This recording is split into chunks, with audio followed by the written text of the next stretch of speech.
Hello friends, good evening.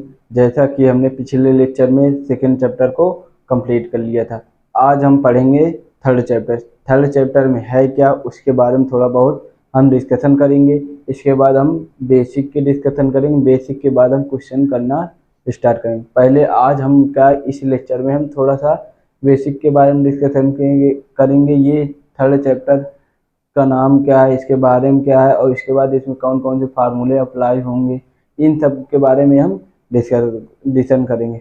चलिए chapter number हम third को स्टार्ट करना चालू करते हैं। चलिए हमारे पास चैप्टर नंबर थर्ड का नाम क्या है, खंडशः समाकलन। क्या नाम है? खंडशः समाकलन। चैप्टर नंबर थर्ड आज हम क्या पढ़ने वाले हैं? चैप्टर नंबर थर्ड का क्या करने, बेसिक। चैप्टर नंबर थर्ड क्या क्या पढ़ेंगे? बेसिक। कुछ बेसिक जानकारी हमें पहले इस चैप्टर की पता हो जाएगी तो हम चैप्टर को बहुत ही आसानी से क्लियर कर लेंगे। क्लियर करने के तभी हमारा चैप्टर आसानी से क्लियर होगा जब हमें बेस पता होता है। तो हम पहले बेस के बारे में डिस्कशन करेंगे, फिर इसके बाद हम चैप्टर के बारे में डिस्कशन करेंगे। इस चैप्टर में क्या होता है, हम इसमें क्या होता है, खंड, इस चैप्टर का नाम पहले क्या है, खंडशः समाकलन। देखते हैं खंडशः समाकलन का मतलब क्या होता है। खंडशः समाकलन।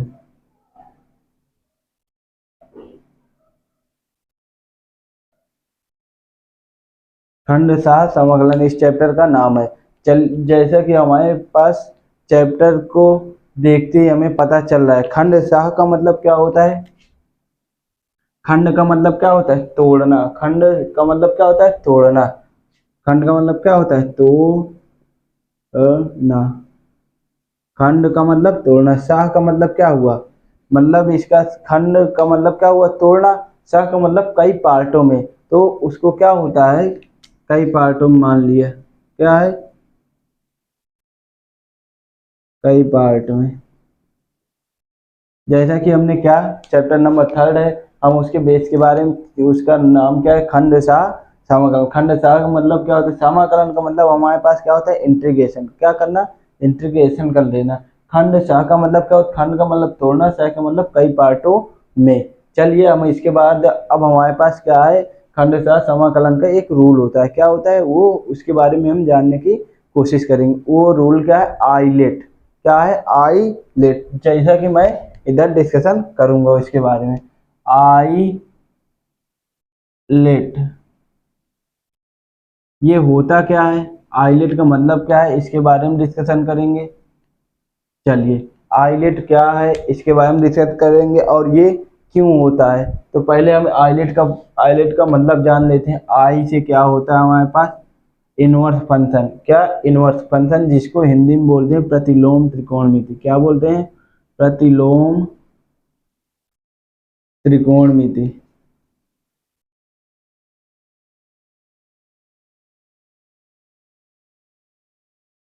जैसे का आई का फर्स्ट पार्ट मैंने ले लिया। आई का मतलब क्या होता है, इनवर्स फंक्शन। इनवर्स फंक्शन का मतलब क्या होता है हिंदी में, प्रतिलोम त्रिकोणमिति। प्रतिलोम त्रिकोणमिति क्या, ऐसे जैसे हमारे पास एग्जांपल के तौर पर आ जाएगा, साइन इनवर्स। प्रतिलोम त्रिकोण का मतलब क्या होता है, जैसे साइन इनवर्स एक्स, हमारे पास क्या आ जाएगा, cos inverse x, tan inverse x इत्यादि। ईटीसी मैंने डाल दिया। क्या डाल दिया, ईटीसी। ये आ जाएंगे। आई का मतलब integration, inverse function. Inverse function का मतलब क्या हो गया, प्रतिलोम त्रिकोणमिति। प्रतिलोम त्रिकोणमिति जैसे हमारे पास साइन इनवर्स हो गया कॉस इनवर्स हो गया tan इनवर्स हो गया, कॉट से कॉस एक, ये सब हो गए तो वो किस में आ जाएंगे, प्रतिलोम में। अब इसके बाद हमारे पास अगला नंबर क्या है, एल। एल क्या है, एल।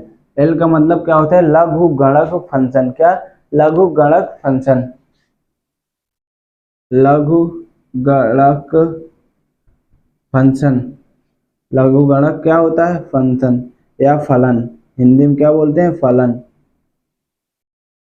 लघु गणक फलन क्या होते हैं, जैसे हमने एग्जाम्पल के तौर पर ले लिया, हमारे पास क्या हो जाएगा, log x, कामा log, जैसे a प्लस एक्स कुछ भी ले लिया etc, उसके पास क्या होना चाहिए, लॉग, क्या होना चाहिए, लॉग होना चाहिए, मगर एंगल में कुछ भी लिखा हो मगर लॉग होना चाहिए। वो हमारे पास किस में आ जाएंगे, लघु गणक में। अगला हमारे पास ए, क्या है ए का मतलब क्या होता है, अलजेब्रिक फंक्शन। क्या होता है, अलजेब्रिक फंक्शन, जिसको हम बोलते हैं बीज गणितीय फलन। क्या बोलते हैं, बीज गणितीय या बीजीय फलन। क्या बोलते हैं, बीजीय फलन। ये क्या होते हैं, चलिए बीजीय फलन का मतलब हमें डायरेक्ट ये पता चलता है, बीजीय मतलब अलजेब्रिक फंक्शन। क्या बीजीय मतलब अलजेब्रिक फंक्शन में क्या आ जाते हैं, एक्स की पावर में 2 एक्स हो गए, एक्स की पावर में 3 हो गए, ये किस में आ जाएंगे, अलजेब्रिक फंक्शन में। जैसा कि एग्जांपल के तौर पर मैं आपको इंट्रोड्यूस करवा रहा हूँ, जैसे एक्स हो स्क्वायर हो जाएगा, एक्स की पावर में 4 हो गया, वाई की पावर में 4 होगा, etc। ठीक, अब इसके बाद हमारे पास टी। टी का मतलब होता है ट्रिग्नोमेट्री फंक्शन। टी का मतलब क्या होता है, ट्रिग्नोमेट्री फंक्शन। ट्रिग्नोमेट्री फंक्शन का मतलब क्या होगा, त्रिकोणमिति। क्या होगा, त्रिकोणमिति फलन। त्रिकोणमिति फलन क्या होगा, त्रिकोणमिति फलन। त्रिकोणमिति फलन, त्रिकोणमिति फलन में क्या हो जाएगा, sine x cos x tan x cot x sec x cosec x. Example के तौर पर मैंने ये ले लिया, sine x cos x etc, और मैंने नहीं लिखा sine x cos x cot x, ये सब आया। ई का मतलब क्या हो जाएगा, चलिए हमने जैसा कि अभी तक क्या डिस्कशन किया, आई का मतलब क्या होगा, प्रतिलोम त्रिकोणमिति। इसके बाद हमने एल का मतलब जैसे देखा कि लघुगणक हो गया हमारे पास। इसके बाद क्या हो जाएगा, लघुगणक फंक्शन। फिर हमारे पास ए का मतलब हो गया बीज गणितीय फलन, क्या हो जाए। फिर टी का मतलब क्या हो, त्रिकोणमितीय फलन क्या हो जाए। अब हमारे पास इसके बाद अगला आता है इस एक्सपोनेंशन। क्या एक्सपोनेंशन फंक्शन, एक्सपोनेंशन फंक्शन, क्या फंक्शन। इसका मतलब क्या हुआ, एक्सपोनेंशियल फंक्शन का मतलब क्या हुआ, इसमें क्या आ जाता है, जैसे हमारे पास ए की पावर एक्स, क्या आ गया, ए की पावर एक्स। इस तरह के फंक्शन हमारे पास क्या कहलाते हैं, एक्सपोनेंशियल फंक्शन। अब ये तो मैंने बता दिया, अब ये मैंने रूल बताया।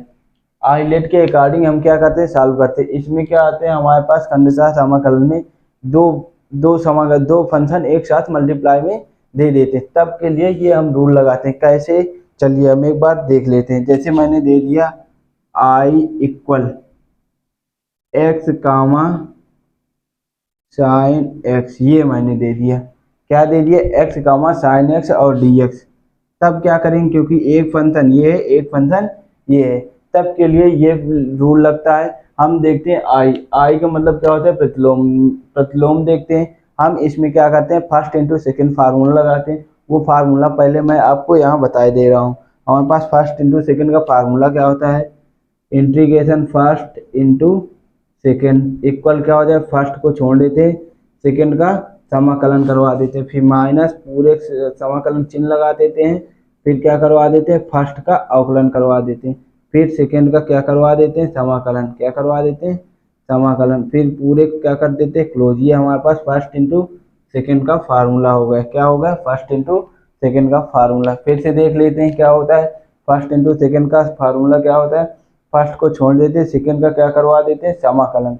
सेकेंड का क्या करवाते हैं, समाकलन। फिर माइनस का चिन्ह होता है बीच में, फिर ये पूरा का समाकलन होता है, तो इसलिए इसको ब्रैकेट लगा यूज करते हैं, क्या ब्रैकेट। फिर डी फर्स्ट का अवकलन करवाते हैं, फिर समाकलन सेकेंड का, फिर ये पूरे का समाकलन करवाते हैं। इनको सॉल्व करने के बाद जो आंसर आता है उसका एक बार फिर से समाकलन करवाते हैं। इसका कहने का मतलब ये होता है। ये रूल, इस रूल के माध्यम से हम फर्स्ट और सेकेंड को मानते हैं। इसके बाद हम सॉल्व करना शुरू करते हैं। चलिए हमारे पास फार्मूला दिया, इसको सॉल्व करेंगे। ये मैंने सबसे पहले चैप्टर नंबर 3 पढ़ा रहा हूँ, इसके बाद उसके बेसिक की बात किया है। इसके बाद क्या किया, आइलेट, इसमें क्या लगता है हमारे पास, आइलेट का एक रूल लगता है। आइलेट का मतलब आई से क्या होता है, प्रतिलोम त्रिकोणमिति। प्रतिलोम त्रिकोणमिति में क्या आ जाता है, इनवर्स फंक्शन जिसे बोलते हैं।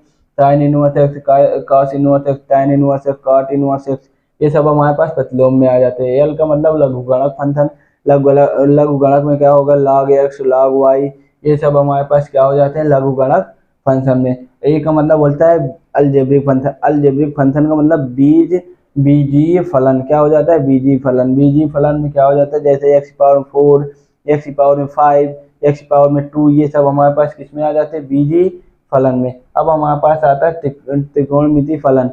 टी का मतलब क्या हो गया, त्रिकोणमिति फलन। त्रिकोणमिति फलन में हमारे पास sine X, cos X, tan X, cot X, sec X, cos X, ये सब फंक्शन किस में आ जाते हैं, त्रिकोणमिति फलन में। अब इसके बाद ई का मतलब क्या होता है, एक्सपोनेंशियल फंक्शन क्या होते हैं। एक्सपोनेंशियल फंक्शन जो होते हैं वो जैसे ए की पावर एक्स, इस टाइप के फंक्शन को हम क्या बोलते हैं, एक्सपोनेंशियल फंक्शन कहते हैं। ये आइलेट का हमारे पास रूल है। इसके बाद मैंने इसके बारे में डिस्कशन कर दिया। अब मैंने एक क्वेश्चन ले लिया, ये क्वेश्चन को सॉल्व कैसे करेंगे, एक क्वेश्चन मैं आपको बता रहा हूँ। इसके बाद हम क्या करेंगे, चैप्टर को शुरू करेंगे। चलिए, जब तक के लिए मैं इसको क्या कर दे रहा हूँ, रफ किए दे रहा हूँ। जैसा कि मैंने एक क्वेश्चन ले लिया है, क्वेश्चन क्योंकि क्वेश्चन से ज़्यादा समझ में आ जाता है। x into sine x D x, यह हमारे पास क्वेश्चन दिया है। हमारे पास हमने सबसे पहले देखा इसमें कितने फलन दिए हैं, दो। कितने दिए हैं, दो। अब दो फलन दिए हैं, इनको सॉल्व कैसे करेंगे, इसके हम इस रूल के माध्यम से। हमारे पास देखते हैं सबसे पहले आई का मतलब इनवर्स, इसमें इनवर्स नहीं दिया है। इसके बाद सेकेंड में क्या है, लघुगणक, इसमें लाभ के फंक्शन में कुछ नहीं दिया है। इसके बाद बीजी मतलब एक्स के रूप में दिया है, तो हम इसको क्या मान लिया, एक्स वाले क्या मान लिया फर्स्ट, इसको क्या मान लिया सेकेंड, क्या मान लिया सेकेंड। अब इसको सॉल्व करेंगे। सॉल्व कैसे करेंगे, इस फार्मूले के माध्यम से। चलिए, फार्मूला क्या है हमारे पास, फर्स्ट को छोड़ देते हैं, फर्स्ट को छोड़ दिया, सेकेंड का क्या करवा देते हैं, समाकलन, सेकेंड का समाकलन। फिर बीच में माइनस का चिन्ह है, माइनस का चिन्ह लगा दिए, फिर समाकलन लगा लिया, ब्रैकेट लगा लिया, डी पान में डी एक्स लिख के फिर फर्स्ट का क्या करवाते हैं, अवकलन। फर्स्ट हमारे पास एक्स दिया, एक्स लिख दिए। फिर हमारे पास सेकेंड का क्या करवा देते हैं, समाकलन, सेकेंड का समाकलन ये आ गए, और फिर हम पूरा dx ये लगा लिए। अब इसके बाद हमारे पास क्या है, x साइन का तो हमें पता है माइनस का cos x होता है, क्या होता है, माइनस का cos x, माइनस चिन्ह बाहर है, ये समाकलन चिन्ह लगा लिए। वन का x का क्या हो जाएगा, अवकलन 1 हो जाएगा, इंटू साइन x क्या हो जाएगा, माइनस का cos x समाकलन करवाए। इसके बाद dx ये आ गया हमारे पास। अब इसके बाद मैंने ये नोट करके ये माइनस का मल्टीप्लाई करवा, क्या माइनस एक्स cos x आ गया, माइनस माइनस क्या हो जाएगा, प्लस, माइनस माइनस प्लस, फिर ये 1 क्या बचा हमारे पास यहाँ cos x और dx, क्योंकि cos का 1 के साथ करवाए, cos इंटू 1 क्या हो जाएगा, cos x हो जाएगा। माइनस का मैंने ये बाहर मल्टीप्लाई करवा दिया तो प्लस आ जाएगा। अब cos x का समाकलन क्या होता है हमारे पास, माइनस का x cos का क्या होता है, sin x। फिर हमारे पास कांस्टेंट वैल्यू क्या आ जाएगी, सी। ये हमारे पास क्या निकल के आ गया है, आंसर। एक बार दोबारा देख लेते हैं। मैंने ये रूल आपको बताया, ये रूल के माध्यम से हम क्वेश्चन को सॉल्व करेंगे। कैसे सॉल्व करेंगे, फर्स्ट और सेकंड। सबसे बड़ी प्रॉब्लम क्या होती है, फर्स्ट किसको मानेंगे, सेकंड। इसलिए इस फार्मूले को ये रूल को याद करना बहुत ही इम्पोर्टेंट है। ये सिंपल था, आई ले टू, आई का मतलब क्या होगा, इनवर्स फंक्शन। टी का मतलब क्या होगा, लघुगणक फंक्शन। ए का मतलब अलजेब्रिक फंक्शन। टी का मतलब ट्रिग्नोमेट्री फंक्शन। ई का मतलब एक्सपोनेंशियल फंक्शन। ठीक है, ये हो गए।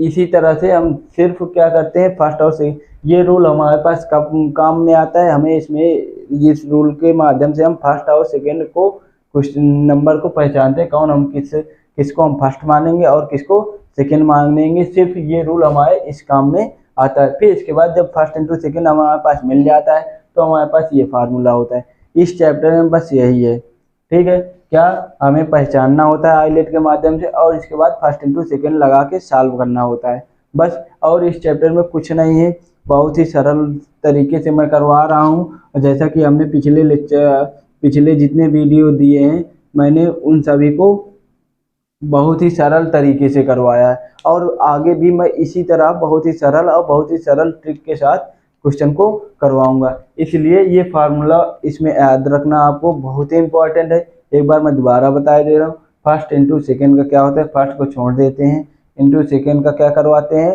समाकलन, माइनस लगाते हैं, माइनस लगाने के बाद फिर हम ब्रैकेट लगा के बड़ा वाला ब्रैकेट यूज करते हैं, फिर फर्स्ट का अवकलन करवाते हैं और सेकंड का समाकलन। फिर इनके बाद जो सॉल्व करने के बाद ये जो आता है, इसके बाद इसका एक बार फिर से समाकलन करवाते हैं, जैसा कि मैंने एक एग्जाम्पल के माध्यम से आपको बहुत ही आसानी से समझा दिया है। चलिए इसके बाद हम क्या करेंगे, अब हम मिलेंगे नेक्स्ट लेक्चर में और इसके बाद हम क्वेश्चन करना स्टार्ट करेंगे। जब तक के लिए आज मैं आपको बेसिक के बारे में डिस्कशन करवाया है। अगर आपको बेसिक ही बहुत आसानी से समझ में आ गया हो, प्लीज़ चैनल को लाइक तथा सब्सक्राइब करना बिल्कुल ना भूलें और साथ ही बेल आइकन घंटे जरूर दबा लें, क्योंकि जब भी मैं वीडियो अपलोड करूं तो आपके पास सीधे मेरे आ जाए घंटी। इसके बाद आप देख सकते हैं, ज़्यादा से ज़्यादा अपने दोस्तों को शेयर कर सकें, क्योंकि मैं इस चैनल के माध्यम से आपको A to Z क्वेश्चन और फ्री में आपको प्रोवाइड करवाऊंगा। कोई भी क्वेश्चन डाउट में है तो आप कमेंट सेक्शन में ज़रूर बता देना, ठीक है। जबकि अब मिलेंगे नेक्स्ट लेक्चर में, जब तक के लिए जय हिंद।